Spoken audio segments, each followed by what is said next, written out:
Hello everyone, once again welcome to GK review channel. आप सभी students का GK review channel पे स्वागत है। आशा करता हूँ आप सभी लोग स्वस्थ होंगे, घर पे रहिए, सुरक्षित रहिए। सेशन पे चलते हैं, लेकिन उससे पहले आप सभी स्टूडेंट्स को ईद मुबारक। Enjoy the day, enjoy the festival. आप अपने पेरेंट्स, फ्रेंड्स, रिलेटिव्स के साथ अपना टाइम स्पेंड कीजिए, अच्छी बातें कीजिए, खुशियाँ फैलाइए। लेकिन ये सब तो करना ही है, लेकिन आपको सेफ्टी प्रिकॉशंस भी रखने हैं। आप अपने रिलेटिव्स के घर पे अवॉइड कीजिए, क्योंकि आपको पता ही है कि पेंडेमिक चल रहा है, और अपने घर पर ही सेलिब्रेट कीजिए। और अगर आप जाते भी हैं तो सब कुछ सेफ्टी मेजर्स लेके चलिए। हैंड सैनिटाइज़र लेके चलिए, पॉकेट सैनिटाइज़र आता है वो लेके चलिए। बिना मास्क तो घर से बाहर निकलना ही नहीं है। सो इन सब चीज़ों का अच्छे से ध्यान रखिएगा students. Is that clear? So चलते हम अपने सेशन की ओर। आज का जो सेशन चलेगा वो करंट अफेयर्स ऑफ 22 मई 2020 और ये डेली क्विज का सेशन है। सो बिना देरी किए चलते हम अपने सेशन की ओर। लेकिन उससे पहले, अगर अभी तक आपने जीके रिव्यू चैनल को सब्सक्राइब नहीं किया है, so please please please subscribe the channel and don't forget to press the bell icon button for the latest notification and updates. मैंने ये देखा है कि आप लोग है ना बेल आइकन बटन को दबाते नहीं। आदत होती है, जैसे मेरी भी आदत है, आपकी भी आदत होगी। लेकिन इसका बहुत बड़ा फ़ायदा है, क्योंकि जो भी वीडियो का प्रीमियर होता है, कौन सा कब वीडियो आने वाला है, तो सबसे पहले आपको खबर रहती है इसकी। सो बेल आइकन के बटन को दबाइए ताकि लेटेस्ट अपडेट्स, नोटिफिकेशन चल रहा है जीके रिव्यू का, सबसे पहले आप तक पहुँचे। और वीडियो को लाइक करना मत भूलिएगा और शेयर करना भी मत भूलिएगा अपने फ्रेंड्स और रिलेटिव्स में। So let's take the first current event. हमारे पास फर्स्ट है, RBI releases monetary policy statement for 2021। भाई मॉनेटरी पॉलिसी निकाल ली है आरबीआई ने, तो देखते हैं क्या चेंजेस हुए हैं। Monetary Policy Committee of RBI has released Monetary Policy Statement for 2021. As per the policy, RBI has reduced policy repo rate under the Liquidity Adjustment Facility from 4.40% to 4%. अच्छा, RBI ने क्या किया है, रेपो रेट क्या कम कर दिया है, 4.4% से 4% पे कर दिया है। अच्छा, सबसे पहले थोड़ा सा आइडिया दे देता हूँ रेपो रेट क्या होता है। रेपो रेट वो होता है जिसके अंदर आपकी जो सेंट्रलाइज्ड बैंक है आरबीआई, जो लोन प्रोवाइड करती है, जो स्केड्यूल्स बैंक को, उनको पैसा प्रोवाइड करती है, लोन प्रोवाइड करती है। क्लियर है? और रिवर्स रेपो रेट क्या होती है? अच्छा, रिवर्स रेपो रेट का पहले देख लेते हैं क्या है हमारे margins. Reverse repo rate is adjusted to 3.35% from 3.75%। 3.75% से कितना हो गया? 3.35% हो गया reverse repo rate. Reverse repo rate वो होती है जिसके अंदर स्केड्यूल बैंक्स होती है हमारे, वो लोन प्रोवाइड करती है इसको, सेंट्रलाइज बैंक को, that is RBI. Is that clear? अच्छा, अब मैं आपसे एक क्वेश्चन पूछ रहा हूँ कि रिवर्स रेपो रेट हमेशा, इसी की बात नहीं कर रहा हूँ, ये वाली मॉनेटरी पॉलिसी की बात नहीं कर रहा हूँ, कभी भी देख लेना रिवर्स रेपो रेट कम होती है रेपो रेट से। ये हमेशा कम होती है, लेकिन मेरे को इसका रीज़न चाहिए। सो आप मेरे को रीज़न कमेंट सेक्शन में बताना। अगर बता पाए तो इट्स वेल एंड गुड, नहीं तो मैं अपने नेक्स्ट सेशन में बताऊँगा कि रिवर्स रेपो रेट कम क्यों रहती है रेपो रेट से। Is that clear? और हमारा MSF है, that is marginal standing facility. ये क्या होता है, इसके बारे में भी छोटा सा डेफिनेशन दे देता हूँ। इसके पहले देख लेते हैं। Rate is also reduce from 4.65% to 4.25%। 4.65% से 4.65% से रिड्यूस होकर 4.25% होगी। मार्जिनल स्टैंडिंग फैसिलिटी रेशियो या रेट वो होती है जिसके अंदर बैंक्स को ओवरनाइट फंड की ज़रूरत होती है। क्लियर है? और वो लोन किसके रिस्पेक्ट में लिया जाता है? जो भी बैंक्स के पास गवर्नमेंट सिक्योरिटीज़ होती है उस पर दिया जाता है। ओवरनाइट सिचुएशन ये होती है, अगर मैं लोकल टर्म में बात करूँ, रातों रात लोन देना। सो रातों रात अगर लोन चाहिए होता है शेड्यूल बैंक्स को आरबीआई से, उसको बोलते हैं marginal standing facility rate. Clear है? और ये किसके पर्सपेक्टिव में दी जाती है? Government securities. गवर्नमेंट सिक्योरिटी आप रखोगे आरबीआई के पास में, तब आपको आरबीआई लोन प्रोवाइड कराएगी। क्लियर है? सो हमने मॉनेटरी पॉलिसी 2020-21 की डिस्कस कर ली। आइए चलते हैं next question. Next we have Intellect Design Arena Limited launches dash fin cloud through IBM public cloud. हमारे पास एक प्राइवेट कंपनी है, that is Intellect Design Arena Limited, जिसने लॉन्च किया है कौन सा? Fin cloud through IBM public cloud. So इसका नाम है आई टर्मरिक। क्या होता है इसके बारे में थोड़ा सा पढ़ लेते हैं। iTurmeric FinCloud through IBM Public Cloud, focusing on financial institutions that are looking for latest tools and technologies. जो हमारे जो फाइनेंशियल इंस्टीट्यूशंस है या कॉर्पोरेट ऑफिसेज है, इनको क्या स्पेशल टूल्स और टेक्नोलॉजीज चाहिए होती है ताकि ये अपनी जो रिटेल बैंकिंग की फैसिलिटी हो गई, लैंडिंग, ट्रांजैक्शंस, कॉर्पोरेट बैंकिंग, ये सब फंक्शंस स्मूथली रन कर सके। सो इसके लिए इन्होंने क्या, इंटेलेक्ट डिज़ाइन एरेना लिमिटेड ने एक क्लाउड प्लेटफॉर्म तैयार किया है, उसका नाम है आई टर्मरिक फिन क्लाउड। और किसके थ्रू किया है? Through IBM public cloud. Is that clear? It is a cloud-ready API-first microservices platform that will help new digital bank systems to be tested and run in isolation or parallel with core legacy system without interruption. मतलब बिना दिक्कत हुए हमें ऐसा system provide करना जिसमें banking के सारे सर्विसेज स्मूथली रन हो सके। जैसा कि it includes facilities like retail banking, lending and corporate banking and API। So आप मेरे को API का फुल फॉर्म बताइएगा कि API क्या है। देखो हर बार मतलब हर करंट इवेंट से कुछ ना कुछ इसलिए पूछता हूँ मैं ताकि आपका और मेरा इंटरेक्शन अच्छा हो, कम्युनिकेशन अच्छा हो। अगर आप कोई चीज़ सर्च करोगे तो आपको थोड़ा ज़्यादा नॉलेज होगी। अगर आपको पता है then it's really well and good. चलते हैं नेक्स्ट क्वेश्चन पे। Next we have, who will take charge as chairman of WHO executive board. बहुत ही यार शानदार न्यूज़ है क्योंकि WHO के चेयरमैन, एग्जीक्यूटिव चेयरमैन के बनने वाले, इंडिया को ही रिप्रेजेंट करने वाले हैं वो शख्सियत, उनका नाम है doctor Harshvardhan. So doctor Harshvardhan will are new chairman of WHO executive board. Harshvardhan बनेंगे।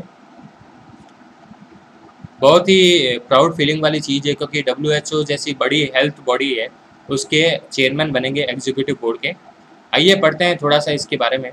Union health minister Harshvardhan is set to take charges as the chairman of the WHO executive board at its 145th session. जो 145th session होगा इस executive board का, उसके अंदर ये oath लेंगे। और कितने साल के लिए? 3 साल के लिए। और किसको सक्सीड करेंगे ये भी इम्पोर्टेंट है। He will be succeeding Hiroki Nakatani of Japan. Hiroki Nakatani of Japan है, उनको सक्सीड करेंगे। WHO आपको पता है UN body responsible for international public health that consist of 2 bodies, world health assembly and executive board. WHO executive board consist of 34 members. ये ध्यान होना चाहिए कि WHO एग्जीक्यूटिव बोर्ड्स में कितने मेंबर्स होते हैं, 34 मेंबर्स हैं। India is a member state of WHO south east Asia region. अच्छा, आप मेरे को WHO का हेडक्वार्टर्स बताइएगा कहाँ पर है, कॉमेंट सेक्शन के अंदर, कि WHO का हेडक्वार्टर्स कहाँ पर है। Is that clear? चलते हैं नेक्स्ट क्वेश्चन पे। Next we have international day for biological diversity, जो हर साल 22 मई को सेलिब्रेट होता है ये डे। इस डे की थीम क्या है? What is the theme for international day for biological diversity? So इस साल 2020 IDB की थीम है हमारा our solutions are in nature. Our solutions are in nature. अच्छा, बायोलॉजिकल डाइवर्सिटी ये डे इम्पोर्टेंट क्यों है या क्यों इम्पोर्टेंस रखता है? क्योंकि जो भी हमारे जो बायोलॉजिकल साइकिल है, क्लियर है, फ्लोरा फोना हो गया, हमारे स्पीशीज़ की साइकिल है, उनमें बैलेंसिंग रखने के लिए इस डे को सिंबलाइज करा जाता है। और हर साल 22 मई को सेलिब्रेट करते हैं अपन। थीम है our solutions are in nature. Themes बहुत इंपॉर्टेंट रहती है, डे तो याद करना ही करना है, साथ में थीम भी बहुत इंपॉर्टेंट रहती है। क्योंकि आजकल क्या कि डे की मतलब पर्टिकुलर जो डेट होती है डे की, वो नहीं देके आपसे थीम्स बहुत पूछते हैं। सो इस चीज़ का ध्यान रखिएगा स्टूडेंट्स। चलते हैं नेक्स्ट क्वेश्चन पे। नाउ नेक्स्ट वी हैव ऐसा ये जो करंट इवेंट्स है जिसके अंदर ऑप्शंस नहीं आते हैं या कुछ कुछ ऐसे है जो मैं आपको खुद को बता दूंगा, इसमें थोड़ा सा नज़र मारने की ज़रूरत है। आपको चीज़ें मतलब रटनी नहीं है, बस थोड़ा सा ग्लांस होना चाहिए कि क्या चल रहा है। जैसे इसके अंदर पढ़ते हैं, Shri Chitra Tirunal institute for medical sciences and technology has announced the commercial launch of Agape Chitra Magna. Agape Chitra Magna is full indigenous magnetic nanoparticle based RNA extraction testing kit for COVID-19 detection. कुछ नहीं, आपको ये ध्यान रखना है कि ये एक मेडिकल इंस्टीट्यूट है, ये तिरुवनंतपुरम का है, क्लियर है, सो वहाँ पे सिचुएटेड है। इन्होंने एक अगापी चित्रा मगना ये एक प्लेटफॉर्म तैयार किया है जिससे ये क्या टेस्टिंग किट प्रोवाइड कराएंगे कोविड-19 का। आपको पता ही है कि हमारे जो इंडिया के अंदर कितने कम टेस्टिंग हो रहे हैं। सो इस चीज़ को, इस हसल को मिटाने के लिए हमने एक प्लेटफॉर्म तैयार किया है जिसका नाम है अगापे चित्रा मैग्ना, जिससे जो टेस्टिंग जो हमारी जो कैपेबिलिटी है और भी बढ़ जाएगी। So it will help in increasing the number of test and will bring down the test cost resulting in combating the pandemic. So जो टेस्ट कॉस्ट है उसे भी रिड्यूस करेगा और नंबर ऑफ टेस्ट भी बढ़ाएगा। Is that clear? चलते हैं नेक्स्ट क्वेश्चन पे। Next we have Airtel ties up with UNICEF for कोविड-19 असिस्टेंस टू विच रीजन?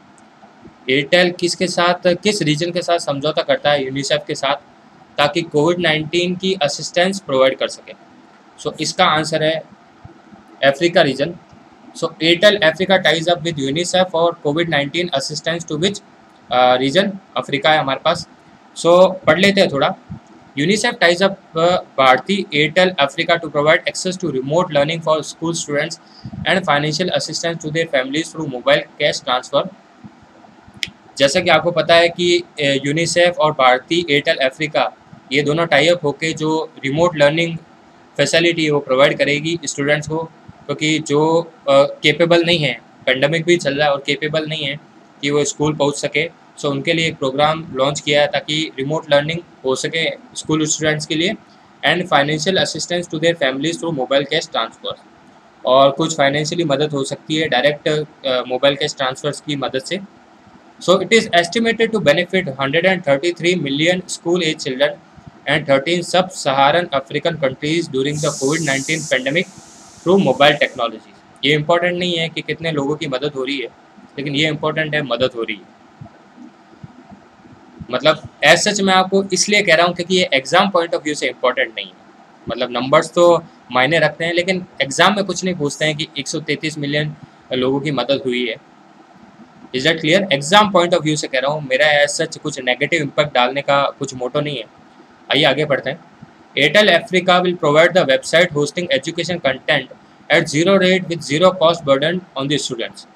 सो जो भी मतलब जैसे उनको टेक्नोलॉजी प्लेटफॉर्म प्रोवाइड कराना, उस टेक्नोलॉजी प्लेटफॉर्म पे भी वो फ्रीली विजिट कर पाएंगे एजुकेशनल वेबसाइट पे, उनकी कोई कॉस्टिंग नहीं आएगी। और अगर यूनिसेफ का हेडक्वार्टर्स की बात करें, वो है न्यूयॉर्क पे सिचुएटेड है US। Is that clear? चलते हैं नेक्स्ट क्वेश्चन पे। Next we have finance minister exempted B2B transaction companies having more than ₹50 crore turnover from using only electronic payment modes like रुपए और भीम UPI। ये बहुत ही अच्छा इनिशिएटिव है फाइनेंस मिनिस्ट्री के द्वारा, क्योंकि इन्होंने क्या किया है, जो B2B ट्रांजैक्शन कंपनीज है और जिनका जो टर्नओवर है 50 करोड़ एनएम की बात चली, एक साल का जो टर्नओवर आ रहा है वो 50 करोड़ है, तो वो सिर्फ और सिर्फ उससे ज़्यादा है, सॉरी 50 करोड़ के टर्नओवर से ज़्यादा है, तो सिर्फ और सिर्फ इलेक्ट्रॉनिक पेमेंट मोड से यूज़ कर सकेंगे। जो इन हैंड जो कैश ट्रांसफ़र है वो नहीं चलेगा, आपको इलेक्ट्रॉनिक पेमेंट्स की मदद का ज़रूरत लेनी पड़ेगी। जैसे हमारे पास रुपए, भीम, UPI और भी हमारे पास प्राइवेट कंपनी के इलेक्ट्रॉनिक पेमेंट मोड्स है, उसका भी यूज़ कर सकते हैं। आगे बढ़ते हैं। The provision of paying only through online mode was inserted by government by section 269U, important नहीं है, in the finance act. The step is taken by CBDT और CBDT अंडर आता है मिनिस्ट्री ऑफ फाइनेंस की। सो आपको ये बहुत important है कि कितने रुपए से ज़्यादा, मतलब 50 करोड़ के टर्न ओवर से ज़्यादा वाली ही कंपनीज़ को इन्होंने दी है कि आपको इलेक्ट्रॉनिक पेमेंट मोड्स यूज़ करना है। ये फिगर याद करना है आपको, more than ₹50 crore turnover for B2B transaction company, business to business transaction companies. Is that clear? So चलते हैं नेक्स्ट क्वेश्चन पे। Next we have researchers from CSIRO, Australia's national science agency. Australia की national science agency है, full form जरूरत ही नहीं है। And Australia institute of marine science and the university of Melbourne has successfully developed a potential agent helping coral reef to increase their heat tolerance. तो इन्होंने कुछ नया साइंटिफिक डिस्कवरी की है कि इन्होंने डेवलप किया है एक पोटेंशियल एजेंट जो हेल्प करेगा कोरल रीफ को कि वो हीट एक्सट्रैक्ट कर सके, हीट ज़्यादा से ज़्यादा हीट एब्जॉर्ब कर सके। क्लियर है? सो एक अच्छी रिसर्च है। इसका फ़ायदा मैं बताता हूँ क्या होगा। आपको पता है कि ग्लोबल वार्मिंग हो रही है। ग्लोबल वार्मिंग एक्चुअली है क्या? जो CO2 हमारे जो इन्वायरमेंट में कंटेंट है, इस वजह से ग्लोबल वार्मिंग हो रही है। जो हमारे जो गर्मी है जो हमारे इन्वायरमेंट में क्योंकि ये जो हमारे पास जो CO2 कंटेंट है इन्वायरमेंट के अंदर, ये हमारे आउटर सरफेस में बाहर नहीं जा पाता, ये अपने अर्थ के अंदर ही कंटेन है। सो इस हीट के कारण हमारे बहुत क्लाइमेटिक चेंजेस हो रहे हैं। आपको पता है जो आइस वाला रीजन है हमारा, एंटार्क्टिका, आर्कटिक, इनके अंदर जो बर्फ़ है वो पिघलते जा रहे हैं, और अगर ऐसे ही चलता रहा तो एक टाइम आएगा कि हमारा जो सी लेवल है वो इंक्रीज़ हो जाएगा और जो लैंड कवरिंग एरिया वो कम होता जाएगा। सो एक अच्छी रिसर्च है, अच्छी डिस्कवरी है, क्योंकि अगर कोरल रीफ ज़्यादा से ज़्यादा हीट ऑब्जर्व करेंगे, ज़्यादा से ज़्यादा इन्वायरमेंट के अंदर हीट प्रोवाइड मतलब है, कंटेंट है, अगर उसको एक्सट्रैक्ट कर लेंगे तो ग्लोबल वार्मिंग का लेवल थोड़ा कम होगा। Is that clear? Simple way में मैंने आपको समझाया है। चलते हैं नेक्स्ट क्वेश्चन पे। सॉरी, मुझे पता ही नहीं रहता है कि कितने करंट अफेयर्स है, मैं खो जाता हूँ पढ़ाते पढ़ाते। सो रियली सॉरी, इतने ही करंट अफेयर्स थे 22 मई के। सो thank you all of you, और सब्सक्राइब करना ना भूले, लाइक और शेयर बनता है यार। बेल आइकन के बटन को दबाइए ताकि लेटेस्ट नोटिफिकेशन और अपडेट सबसे पहले आप तक आए। So thank you all of you and enjoy the festival, enjoy the day. Eid Mubarak to each and all of you. So have a nice day.